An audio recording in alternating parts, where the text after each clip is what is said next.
Ketua MK Suhartoyo menjadwalkan 4 menteri dipanggil di sidang sengketa Pilpres 2024 hari Jumat.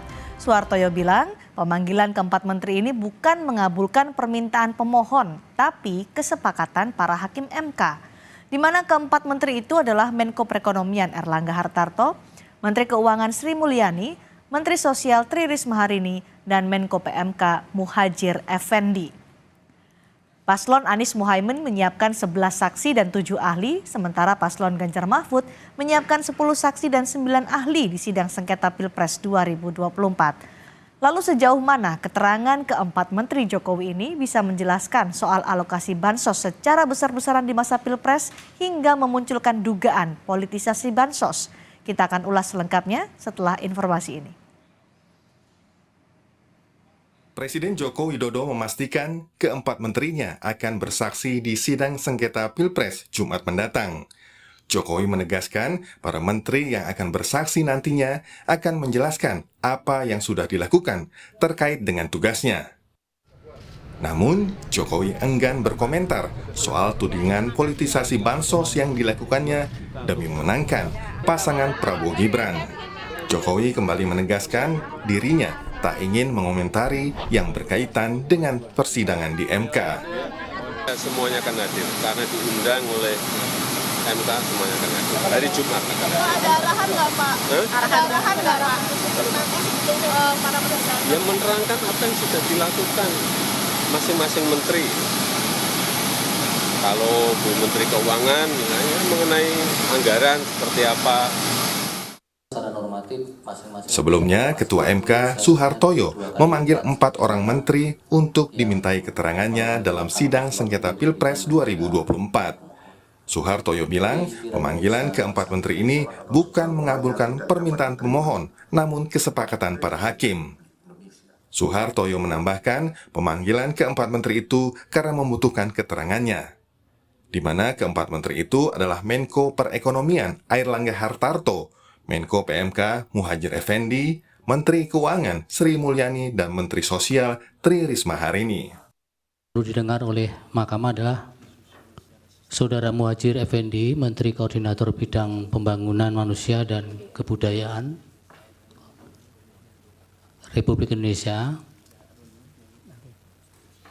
Kemudian yang kedua, Bapak Erlangga Hartarto, Menteri Koordinator Bidang Perekonomian.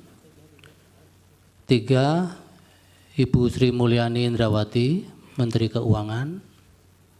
4, Ibu Tri Risma Harini, Menteri Sosial. Dan 5 dari Dewan Kehormatan Penyelenggara Pemilu. Jadi 5 yang dikategorikan penting didengar oleh Mahkamah. Ini bukan berarti Mahkamah mengakomodir permohonan pemohon 1 maupun 2. Terkait kesaksian di sidang sengketa Pilpres, Menko Perekonomian Erlangga Hartarto mengaku telah menerima undangan dari MK. Bahkan, Ketua Umum Partai Golkar ini mengaku siap jika pertanyaannya akan mengarah pada mekanisme penyaluran bansos. Ya, insya Allah saya hadir. Undangan sudah saya terima tadi malam. Ya, tentu kami lihat undangannya dan juga apa yang diharapkan dari pemerintah. Tentu kita akan menjelaskan mengenai mekanisme APBN, kemudian bicara mengenai bansos, bicara dengan perlinsos, dan berbagai hal yang sifatnya pemerintahan saja. Hal serupa juga diungkap Menteri Sosial Tri Risma Harini mengaku siap bersaksi di sidang sengketa Pilpres 2024. Namun, politisi PDI Perjuangan ini mengaku belum mendapat undangan dari MK untuk menjadi saksi di sidang sengketa Pilpres Jumat mendatang. Belum saya terima, ya nanti kalau terima ya saya datang. MK secara resmi telah mengirimkan surat pemanggilan kepada 4 menteri hadir di sidang sengketa Pilpres.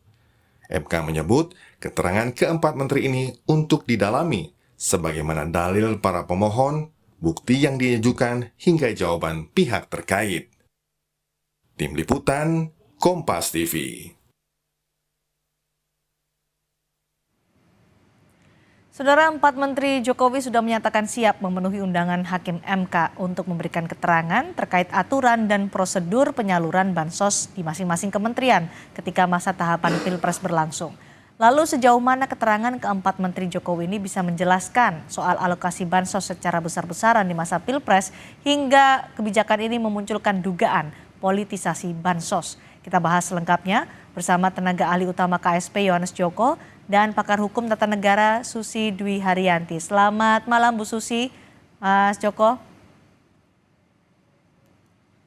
Baik, terima kasih sudah bergabung di Sapa Indonesia Malam. Saya belum mendengar suara Bu Susi. Bu Susi bisa mendengar suara saya? Bisa Mbak. Baik, Bu Susi, jadi kesepakatan Hakim Mahkamah Konstitusi akhirnya memanggil 4 menteri. Hakim MK menyatakan ini bukan mengabulkan permintaan termohon, tapi ini adalah kesepakatan hakim. Apakah Anda melihat kesepakatan hakim untuk memanggil 4 menteri ini adalah sebuah terobosan yang dilakukan oleh Mahkamah Konstitusi untuk tidak hanya berkutat pada angka perolehan suara Pilpres, tapi lebih dari itu? Baik, terima kasih. Kalau kita melihat pada praktek-praktek sebagaimana sudah diperlihatkan oleh Mahkamah Konstitusi pada sengketa Pilpres yang lalu, memang pemanggilan 4 menteri ini bagi saya sebetulnya bukan merupakan sebuah terobosan, tetapi ini kan sebagai salah satu alat bukti. Jadi keterangan untuk mengelaborasi, untuk mendalami apa-apa yang sudah disampaikan oleh para pihak gitu ya. Nah, jadi memang sebetulnya itu suatu hal yang biasa. Ini menjadi luar biasa hari ini karena kita mengetahui bahwa sengketa Pilpres 2024 ini adalah sengketa yang kompleks sifatnya dibandingkan dengan sengketa-sengketa Pilpres yang sebelumnya. Mengapa dia kompleks? Pertama, sebagaimana kita ketahui bahwa putra dari incumbent itu ikut serta di dalam kontestasi. Tentu ini akan menimbulkan dugaan-dugaan bahwa pemilihan umum tidak berlangsung secara adil. Dan ini yang kemudian disampaikan juga di dalam dalil yang sudah disampaikan oleh para pemohon. Dengan demikian kehadiran dari 4 menteri ini menurut saya Mahkamah Konstitusi memberikan harapan baru. Jadi memberikan harapan baru kepada bukan saja kepada para pemohon tetapi juga kepada para masyarakat yang dengan seksama melihat jadi bagaimana proses pemeriksaan Pilpres ini dapat berlangsung sesuai dengan prinsip-prinsip yang ada di dalam hukum acara Mahkamah Konstitusi. Karena apa? Karena Mahkamah Konstitusi sebagai salah satu pelaksana dari cabang kekuasaan kehakiman, Mahkamah Konstitusi itu harus menegakkan hukum dan keadilan. Jadi bukan hanya semata-mata menegakkan hukum, apalagi di sini kalau hanya dipandang sebagai hukum tertulis, tetapi juga harus menegakkan keadilan. Jadi pemanggilan 4 menteri ini mudah-mudahan memberikan harapan baru bahwa Mahkamah Konstitusi memang secara bersungguh-sungguh akan menjalankan fungsi-fungsinya. Baik, Mas Joko, jadi ada apa arahan dari Presiden Jokowi kepada 4 menteri nanti ketika akan memberikan keterangan di Mahkamah Konstitusi? Iya, yang pertama tentu kami menghormati ya Mbak, apa yang dilakukan oleh Mahkamah Konstitusi agar Mahkamah Konstitusi itu bisa mendapatkan mendapatkan informasi yang terintegrasi, informasi yang jelas sehingga bisa paham duduk permasalahan terkait permasalahan terutama mengenai bansos ini. Dan kesempatan ini tentu menjadi kesempatan yang berharga bagi kami di pemerintahan Presiden Jokowi untuk bisa menjelaskan juga kepada publik sehingga semua framing, kemudian asumsi, stigma yang selama ini selalu disampaikan berulang kali, narasi-narasi yang mendiskreditkan pemerintah itu bisa dijawab dan bisa dijelaskan dengan lebih clear pada persidangan Mahkamah Konstitusi besok begitu. Kalau terkait arahan dari Bapak Presiden, ya Bapak Presiden nggak memberikan arahan apapun begitu. Monggo silakan seperti yang disampaikan tadi, menghormati, silakan hadir dan justru ya ini menjadi kesempatan dan momentum kita untuk pemerintah untuk bisa memberikan penjelasan dan masyarakat tahu begitu. Oke, Bu Susi, ini kan yang dipanggil adalah pembantu presiden. Sementara yang dipermasalahkan di Mahkamah Konstitusi adalah Presiden Jokowi dengan kebijakan bansosnya. Ketika pembantu presiden dimintai keterangan di Mahkamah Konstitusi, akankah bisa menjelaskan secara detail, sejelas-jelasnya, secara signifikan keterangan terkait dengan jor-joran bansos pada saat masa Pilpres yang akhirnya memunculkan dugaan politisasi bansos. Apakah akan mendapatkan penjelasan yang sangat signifikan dari mereka, para pembantu presiden ini? Saya berharap Mahkamah Konstitusi dapat mendapatkan informasi yang signifikan. Mengapa? Karena saya berangkat meskipun menteri-menteri itu adalah pembantu presiden, tetapi menteri-menteri itu adalah menteri-menteri negara. Dan kepada mereka loyalitasnya seharusnya bukan kepada presiden, tetapi loyalitasnya itu adalah kepada negara. Dan mereka ditunjuk sebagai menteri itu seharusnya atas dasar profesional. Oleh karena itu meskipun menteri-menteri itu adalah pembantu presiden, tapi pada dasarnya mereka adalah pejabat negara dan pejabat negara itu meletakkan loyalitas tertingginya kepada negara, bukan kepada seorang presiden. Dan ketika bicara mengenai negara, maka ada berbagai hal-hal yang patut untuk dipertimbangkan. Misalkan seperti bansos gitu ya. Jadi semuanya itu diletakkan di dalam konteks negara, kepentingan rakyat gitu.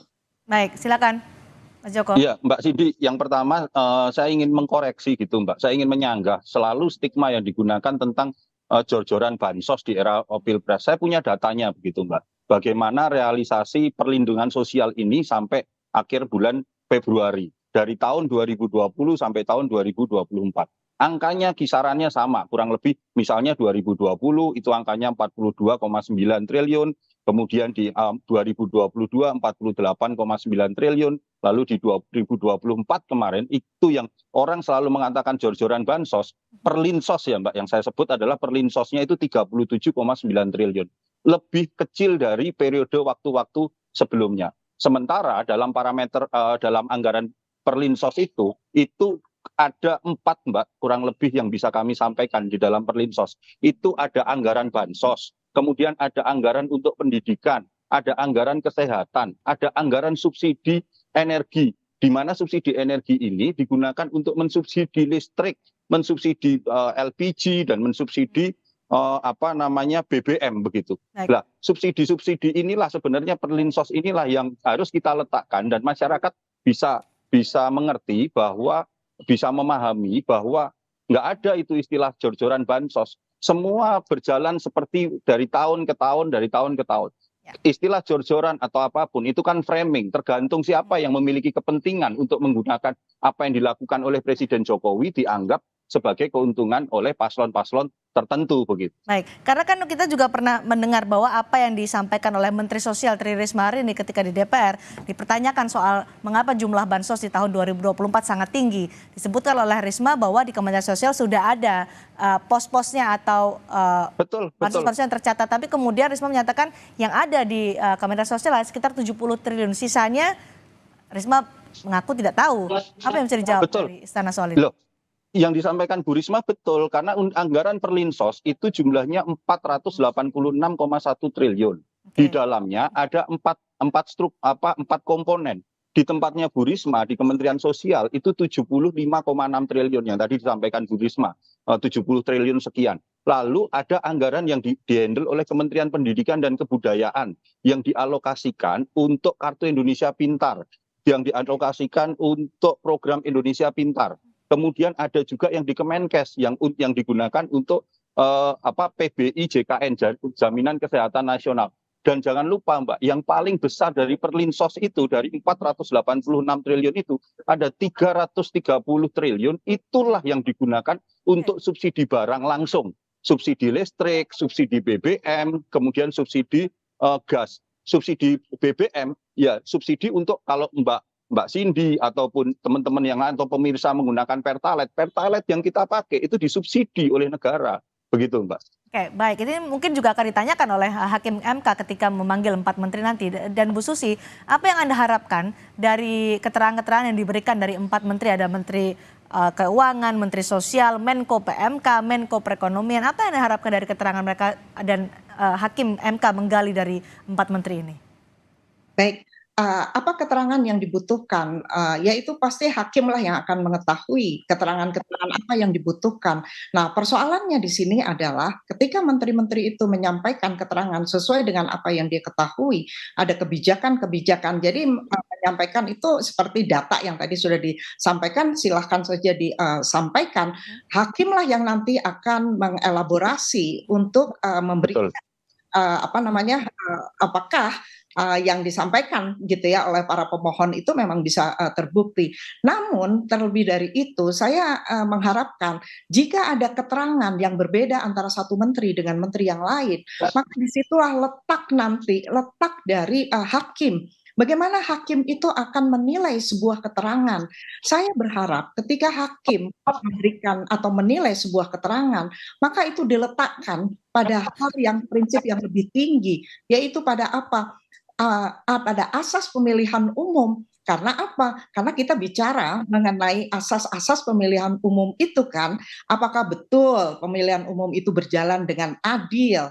Apakah betul pemilihan umum itu berjalan dengan bebas, kemudian rahasia, dan lain-lain. Oleh karena itu, saya sangat berharap bahwa menteri-menteri itu meletakkan kepentingan rakyat di atas segala-galanya. Kepentingan negara di atas segala-galanya. Karena apa? Karena semua uang yang digunakan itu adalah uang rakyat pada dasarnya. Itu berasal dari pajak rakyat. Oleh karena itu harus ada transparansi. Dan di dalam sebuah negara demokrasi tidak ada satupun jabatan yang tidak dapat dipertanggungjawabkan. Sesen pun uang yang digunakan itu harus dapat dipertanggungjawabkan oleh para penguasa. Karena pada dasarnya itu adalah uang rakyat. Dan di sini rakyat mempertanyakan, apakah betul uang kami itu dipergunakan bukan hanya sesuai dengan ketentuan, tetapi juga sesuai dengan asas-asas, prinsip-prinsip etika dan moralitas. Baik, dari pemanggilan 4 menteri ini, Bu Susi, apa dampaknya bagi legitimasi hasil pemilu presiden 2024 ini? Ya, saya berharap bahwa dengan pemanggilan 4 menteri ini dikaitkan dengan fungsi Mahkamah Konstitusi, yaitu sebagai the guardian of the Constitution. Dia harus bertindak sebagai apolitical adjudicator. Kemudian dia juga harus bertindak sebagai sebuah forum di mana berbagai prinsip itu didiskusikan, kemudian dinilai oleh hakim-hakim konstitusi yang kemudian akan menghasilkan apa yang disebut sebagai culture of justification. Tetapi jangan lupa bahwa Mahkamah Konstitusi itu adalah semacam institusional interlokutor. Hakim-hakim konstitusi itu harus berani untuk men-challenge berbagai bukti yang sudah disampaikan baik oleh pemohon, kemudian juga keterangan yang disampaikan termasuk oleh 4 menteri. Jadi hakim konstitusi harus berani men-challenge nanti. Karena apa? Karena pada dasarnya Mahkamah Konstitusi itu diharapkan untuk bisa mewujudkan apa yang disebut sebagai demokrasi konstitusional, yaitu sebuah demokrasi yang didasarkan atas prinsip-prinsip dan asas-asas Undang-Undang Dasar, termasuk di sini adalah Undang-Undang Dasar 1945. Jadi saya sangat berharap bahwa hakim konstitusi itu mampu menemukan apa yang disebut sebagai the distinguished factor, faktor-faktor yang secara nyata berbeda dengan sengketa-sengketa pilpres sebelumnya. Begitu hakim konstitusi mampu membuktikan bahwa ada distinguished factor yang sangat memengaruhi hasil pemilihan umum atau pilpres, maka saya sangat berharap bahwa hakim itu dapat memberikan putusan yang terbaik, yaitu putusan apa? Putusan berdasarkan hukum dan rasa keadilan. Dan apakah dampaknya dengan pemanggilan 4 menteri ini dengan permohonan dari baik pasangan 01 maupun pasangan 03 yang selalu mengungkit soal bansos disebut-sebut sebagai sumber dari kecurangan pemilu 2024 ini, Bu Susi? Ya, saya berharap bahwa dengan kedatangan 4 menteri ini, maka akan ada penyampaian informasi yang secara komprehensif, bukan hanya berdasarkan angka-angka semata, tetapi bagaimana angka-angka itu digunakan dan dilihat dengan helikopter view, yaitu apakah diberikan pada saat yang tepat, apakah memang tadi, jika memang ada dugaan bahwa itu dipercepat, maka menteri-menteri itu harus mampu untuk memberikan keterangan apa yang disampaikan oleh para pemohon itu, dan itu akan sangat tergantung kepada hak. Mungkin ini singkatnya atau simpelnya pemikiran dari masyarakat. Dengan pemanggilan menteri ini bisakah membatalkan hasil pemilu? Singkat saja Bu Susi sebelum saya ke Mas Joko. Kita akan lihat bagaimana nanti hasil elaborasi pendalaman dari situ, karena saya tidak dapat memastikan gitu ya. Kalau misalkan memang itu yang tadi saya katakan, apabila distinguish faktor itu ditemukan oleh hakim konstitusi, maka putusannya itu bisa saja putusan yang berbeda dengan sengketa-sengketa pilpres yang lainnya. Jadi sangat penting bagi hakim untuk menemukan faktor-faktor pembeda yang sangat nyata di dalam sengketa pilpres 2024 dibandingkan dengan pilpres yang Bersih. Baik, silakan Mas Joko. Saya juga ingin bertanya Mas Joko soal bagaimana nanti Presiden menghadapi ketika 4 menterinya akan memberikan keterangan di Mahkamah Konstitusi. Silakan. Ya, apa yang disampaikan Pak Presiden kemarin tadi kan justru malah itu memperjelas kan, Mbak, bahwa tidak ada hal yang ditutupi. Pak Presiden juga tidak memberikan arahan apapun kepada para menteri-menteri yang dipanggil dan mempersilahkan. Karena dengan begitu kami pun yang di pemerintah ini senang dengan dipanggilnya di MK, para keempat menteri ini bisa menjelaskan duduk persoalan yang sebenarnya dan bagaimana kebijakan-kebijakan pemerintah terkait perlindungan sosial. Jadi kita bukan hanya bicara tentang bansos, Mbak, tapi tentang perlindungan sosial itu digelontorkan. Perlindungan sosial itu diberikan kepada masyarakat. Sehingga tadi seperti apa yang selama ini ada di benak beberapa pihak begitu tentang narasi, framing, stigma kepada pemerintahan Presiden Jokowi dalam beberapa bulan terakhir yang seolah-olah melakukan jor-joran bansos, itu bisa mendapatkan informasi yang lebih jelas sehingga lebih jernih melihatnya, lebih fair melihatnya, karena kita harus juga adil dalam berpikir dan juga adil dalam bertindak begitu, Mbak. Karena bagaimanapun juga bansos yang kemarin diturunkan oleh pemerintah itu adalah bansos yang memang kesepakatan antara eksekutif dengan legislatif yang sudah dirancang jauh-jauh hari sebelumnya, dan keputusan RKP-nya juga sudah diputuskan jauh sebelum adanya event dinamika pilpres pada hari ini. Sehingga itulah yang kami harapkan. Tentu kami akan menyambut sekali apa yang terjadi, dan besok mari kita simak bersama di hari Jumat penjelasan dari para menteri, sehingga kalaupun memang tadi kata Bu Susi ada perbedaan-perbedaan para menteri, mungkin itu bisa diperdalam, ya silakan saja, monggo saja bagi kami. Tapi kami yakin bahwa apa yang disampaikan oleh para menteri selama itu berdasarkan fakta, selama itu berdasarkan dengan program-program yang memang sudah disusun dan direncanakan, tidak ada yang ditutup-tutupi dan tidak ada yang perlu dimanipulasi. Dibuka aja seterang-terangnya gitu. Hari Jumat kita akan lihat di sidang sengketa pemilu presiden di Mahkamah Konstitusi. Terima kasih tenaga ahli utama KSP Mas Jarod Joko dan pakar hukum tata negara Bu Susi Dwi Haryanti sudah berbagi pandangan di Sapa Indonesia malam hari ini. Selamat malam.